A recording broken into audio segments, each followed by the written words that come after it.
Bismillahirrahmanirrahim. Assalamualaikum warahmatullahi wabarakatuh. Alhamdulillahi rabbil alamin. Wassalatu wassalamu ala asyrafil anbiya'i wal mursalin wa ala alihi wa sahbihi ajma'in. Amma ba'du.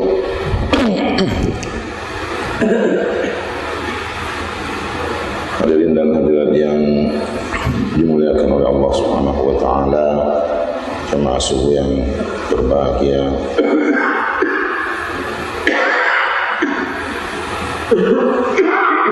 Melanjutkan yang telah kita baca setiap subuh.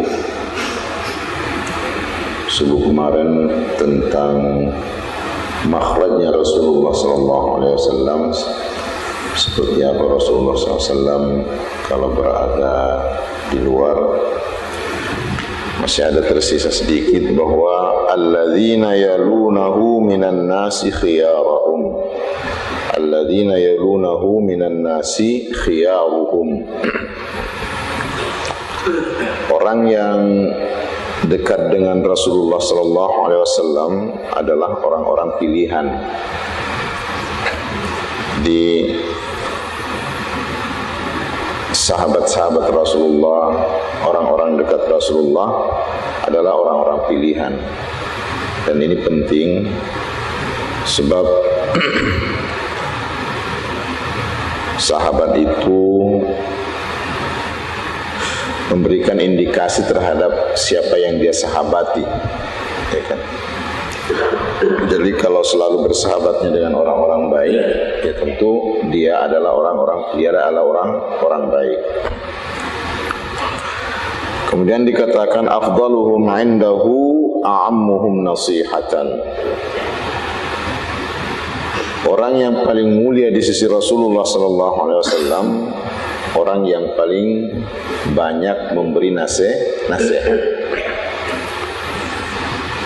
Wa a'zamuhum indahu manzilatan ahsanuhum muwasatan wa mu'azarah. Dan orang yang paling agung di sisinya, orang yang paling mulia di sisinya, yang punya posisi di sisi Rasulullah SAW adalah orang yang paling banyak suka membantu orang.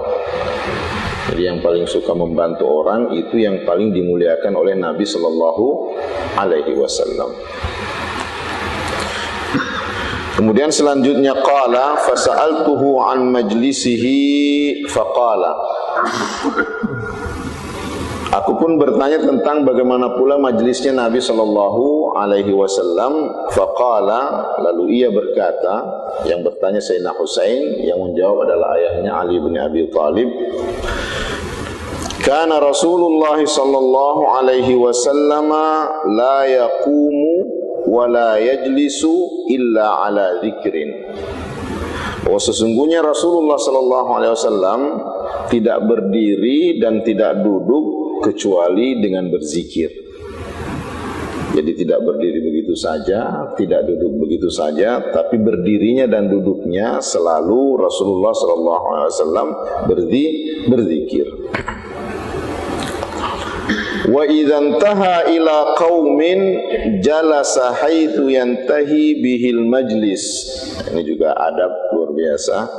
Apabila dia memasuki suatu majlis suatu kaum, dia akan berhenti di majlis itu di penghujung saf, kalau saya boleh istilahkan.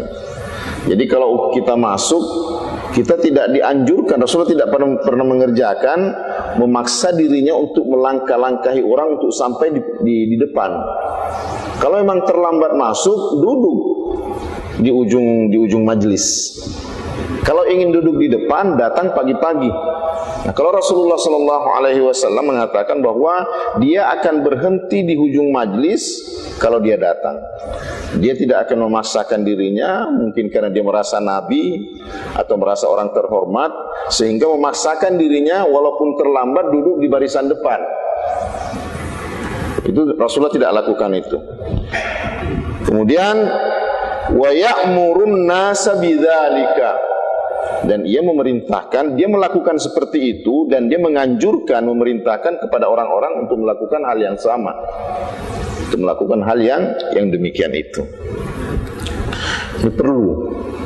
Terkadang kita mungkin rasa bahwa, atau dengan husnul niyah, dengan niat yang baik, katakanlah dalam sholat ingin di shaf yang pertama, datangnya terlambat, tetapi memaksakan diri untuk ke depan dengan melangkah-langkahi orang. Itu satu sisi. Ada pula kebiasaan kita mungkin tidak mendekati sunnah juga. Itu selalunya shaf awal dibolongin. Ya kan, kita masuk sebenarnya masih ada tempat di depan, tapi duduknya di belakang. Semestinya majelis itu dipenuhi awalan bi awalin, ya kan ya. Jadi kalau memang di depan masih kosong, langsung masuk. Dan itu bukan milik siapa-siapa, kata Rasulullah. Orang yang paling berhak terhadap majelis adalah orang yang pertama datang. Jadi itu bukan punya siapa-siapa, ya kan.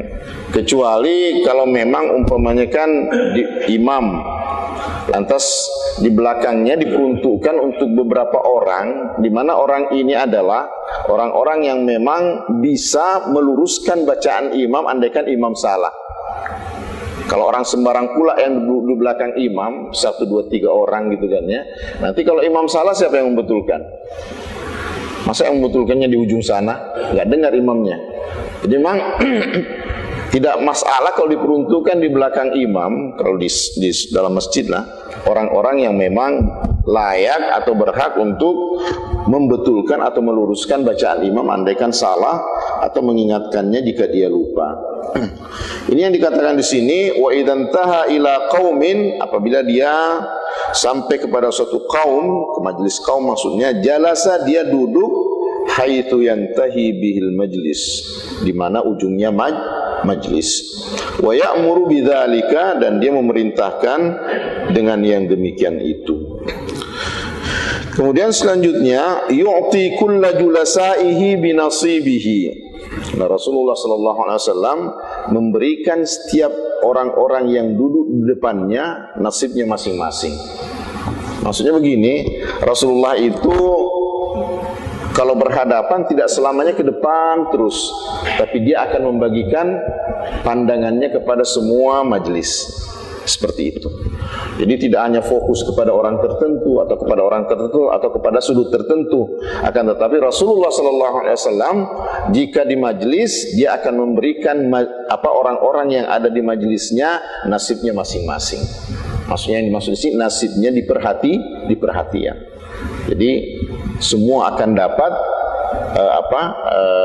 nasibnya di majelisnya Rasulullah sallallahu alaihi wasallam. Kemudian la yahsibu jalisahu anna ahadan akramu alaihi minhu.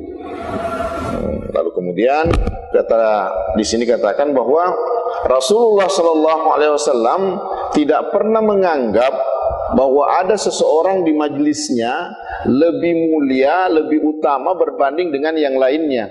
Semua di majelis Rasulullah, di mata Rasulullah sama. Nah, man jalasahu aw fawadahu fi hajatin sabarahu hatta yakuna huwal munsarifu anhu. Ini juga akhlak luar biasa. Siapa-siapa yang duduk bersama Rasulullah sallallahu alaihi wasallam atau berbincang dengan Rasulullah sallallahu alaihi wasallam tentang suatu kepentingan, suatu hajat, dia akan sabar melayaninya. Tidak bosan Rasulullah SAW. Dan dia tidak akan berhenti melayani orang itu kecuali kalau orang itu yang berhenti. Ini Rasulullah sallallahu alaihi wasallam. Dan di riwayat lain dikatakan bahwa kita kalau bersalaman dengan Rasulullah sallallahu alaihi wasallam, dia tidak akan melepaskan tangannya duluan sampai orang yang menyalaminya itu yang melepaskan. Subhanallah sallallahu alaihi wasallam. Jadi katakan di sini man jalasahu, barang siapa yang duduk bersama Rasulullah, au fawadahu atau berbincang dengannya fi hajatin di suatu hajat, sabarahu, ia bersabar hatta yakuna, sehingga dialah al-munsarifu anhu, yang akan pergi darinya. Jadi kalau duduk bersama Rasulullah, dia tidak bosan, ya kan? Kemudian wa man sa'alahu hajatan lam yarudduhu illa biha. Dan barang siapa yang meminta suatu hajat, memohon sesuatu kepada Rasulullah sallallahu alaihi wasallam, dia tidak akan menolaknya sampai hajat orang itu diberikannya. Jadi kalau ada orang meminta kepada Rasulullah, selalu diberikan. Kalaupun tidak ada, au bimaisurim minal qaul, kalau tidak ada yang dia bisa berikan terhadap orang itu yang dia minta, dia akan mengucapkan ungkapan-ungkapan yang lembut, ya kan? Tetapi tidak berpanjang-panjang. Bimaisurin minal qauli, dengan yang sederhana, yang lembut daripada perkataan. Jadi ini anjuran Al-Quran kan sering kita baca, wa ammas sa'ila fa ammas sa'ila fala tanhar, kata Allah SWT di surah Ad-Duha. Orang yang meminta itu jangan herdik, jangan bentak gitu kan ya. Kalau kita kan kadang-kadang meminta singkaman itu milau, dia mau minjam barang, beli sendirilah, ya kan? Enggak, kalau Rasulullah SAW, kalau orang meminta dia beri. Kalau tidak ada yang dia miliki dari yang diminta oleh orang tersebut, dia akan mengatakan kepadanya dengan ungkapan-ungkapan lembut. Seperti itu. Qad wasi'an nasa bastuhu wa khuluquhu. Kata di sini dikatakan qad wasi'an nasa, Rasulullah telah wasi'ah itu luas dadanya. Apa namanya kalau luas? Lapang dada ya.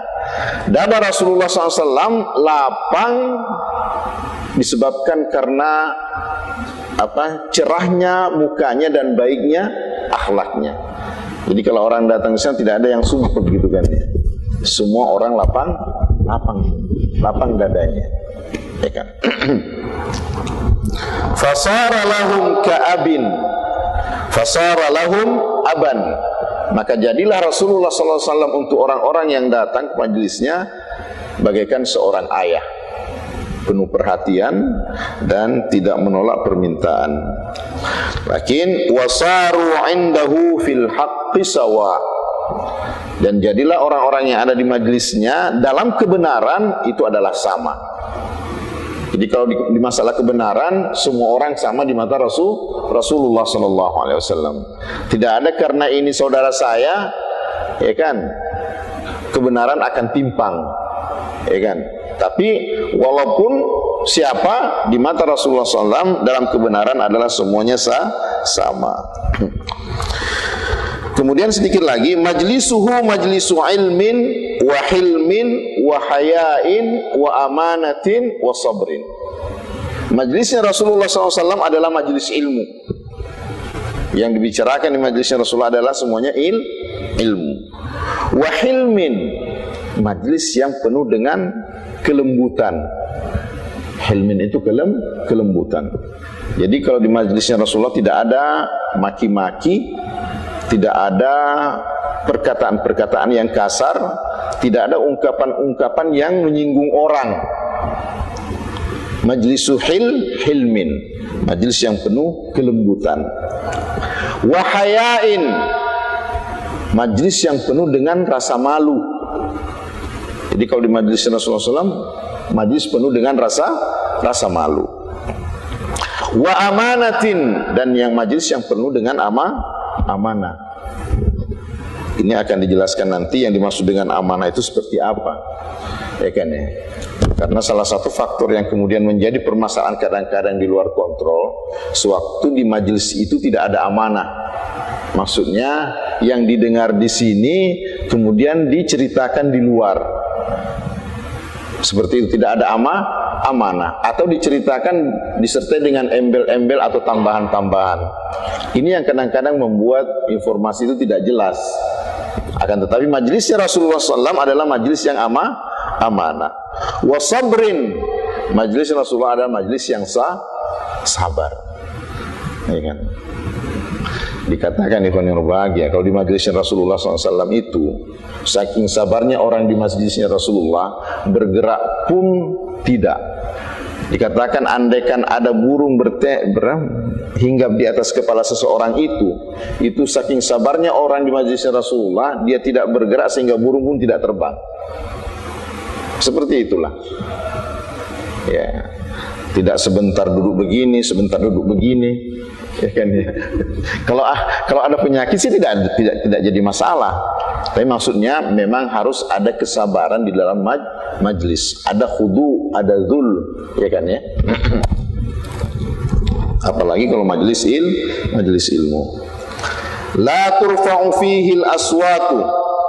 Tidak ada suara yang diangkat atau besar dalam majlis Rasulullah sallallahu. La turfa'u, tidak diangkat fihi, di dalam majlisnya, al-aswatu, suara. Wala tu'banu fihi al-hurum, dan di majlis Rasulullah tidak ada pengaiban terhadap perkara-perkara yang ada kehormatannya. Jadi tidak diceritakan masalah-masalah kehormatan orang dengan mengaibkannya di majlis Rasulullah sallallahu alaihi wasallam. Ini salah satu bentuk amanah majlisnya Rasulullah sallallahu alaihi wasallam.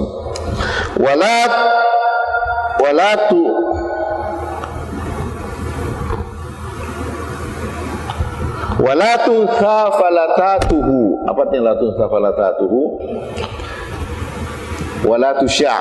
Apa artinya la tusya'? Tidak disebarluaskan falatatuhu, ungkapan-ungkapan spontanitas dalam majlis. Falatat itu adalah sesuatu yang keluar spontan. Itu namanya falatat. Ya kan?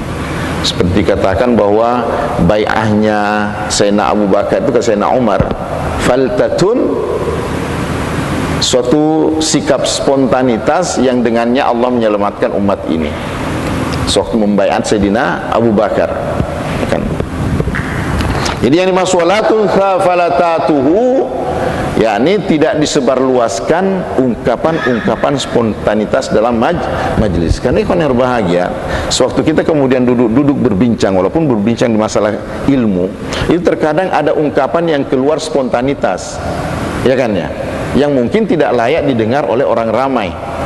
Nah, Rasulullah SAW, ungkapan spontanitas itu tidak pernah dia sebarluaskan.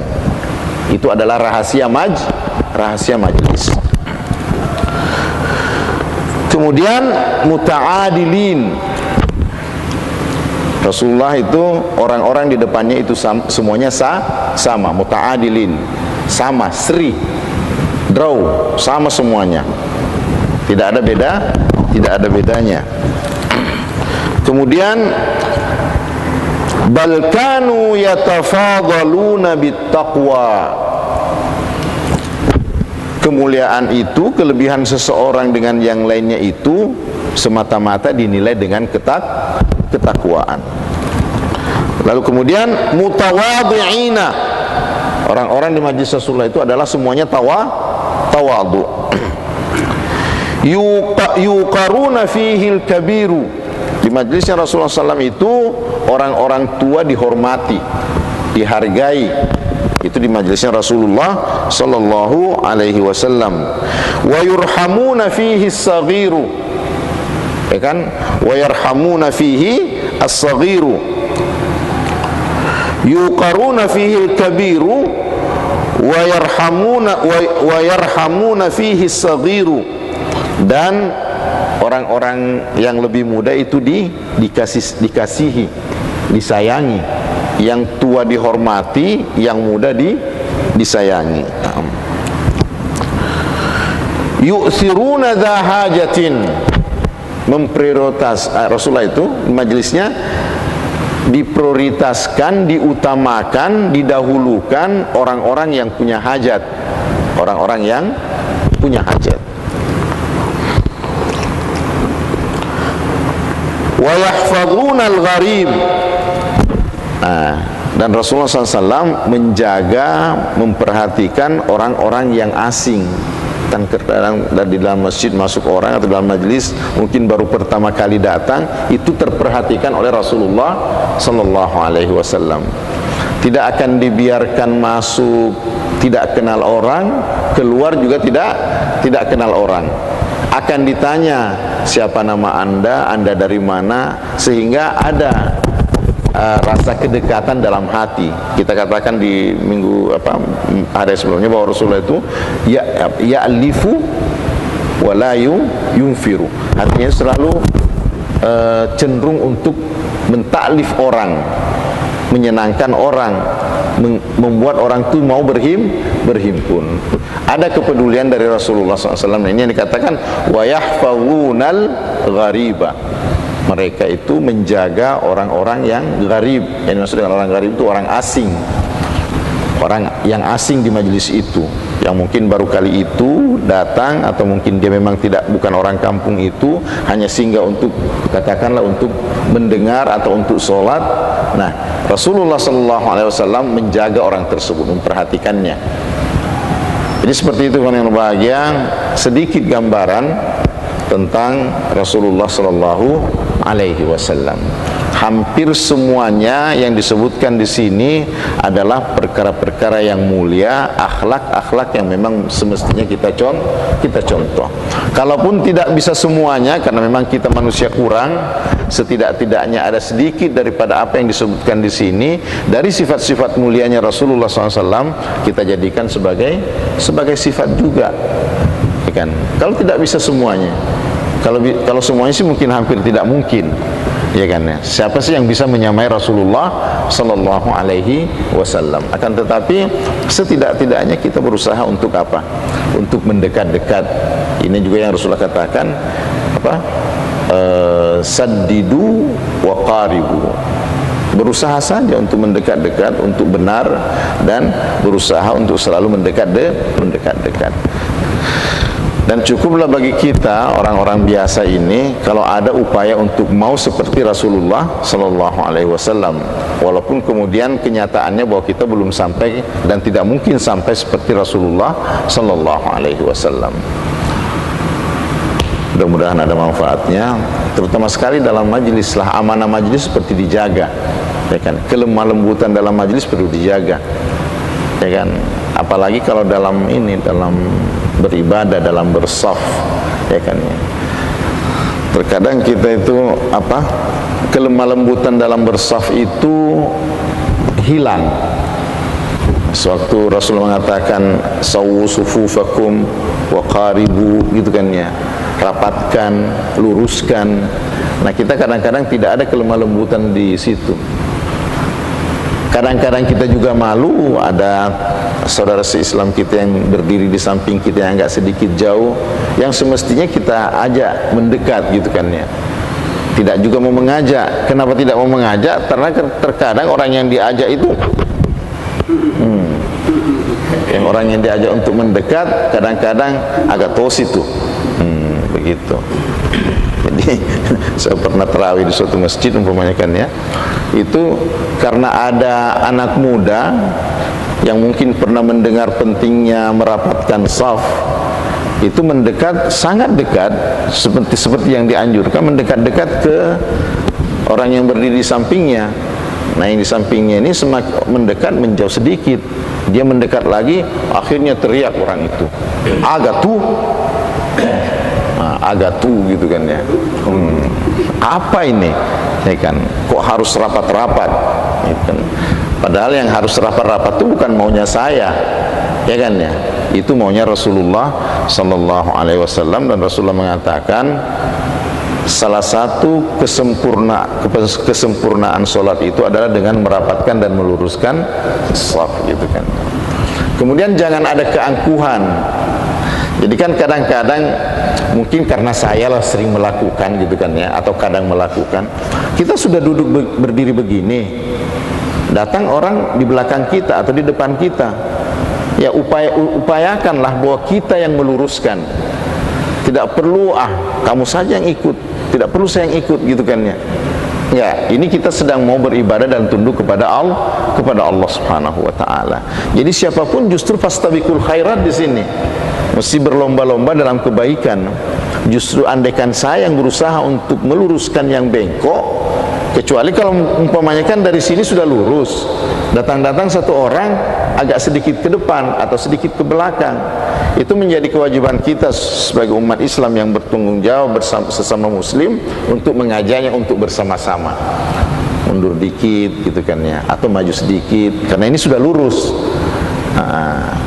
Jangan pula siapa kau kok ngajak-ngajak saya untuk lurus, saya ini direktur di perusahaan itu gitu kan ya. Itu enggak ada. Karena seperti kita katakan majelis Rasulullah itu adalah majelis sabar, masjid hilm, lemah lembut. Jadi mudah-mudahan insyaallah sedikit kita mencontohi akhlak Rasulullah SAW sehingga kita bisa semakin beribadah dengan sempurna dan ibadah kita pun menjadi sempurna. Subhanakallahumma wa bihamdika asyhadu an la ilaha illa anta astaghfiruka wa atubu ilaik wa sallallahu wa sallama wa baraka ala abdika wa rasulika Muhammad wa ala alihi wa sahbihi ajmain walhamdulillahi rabbil alamin. Assalamualaikum warahmatullahi wabarakatuh. Mohon doanya semuanya. Saya sebentar mau ke Kendari, mudah-mudahan tidak ada halangan, selamat pergi dan selamat pulang, didoakan ya. Sahabat ini seperti ini, kalau dia mau pergian selalu astaudiuka Allah, mohon pamit gitu kan, sebentar saja. Selamat.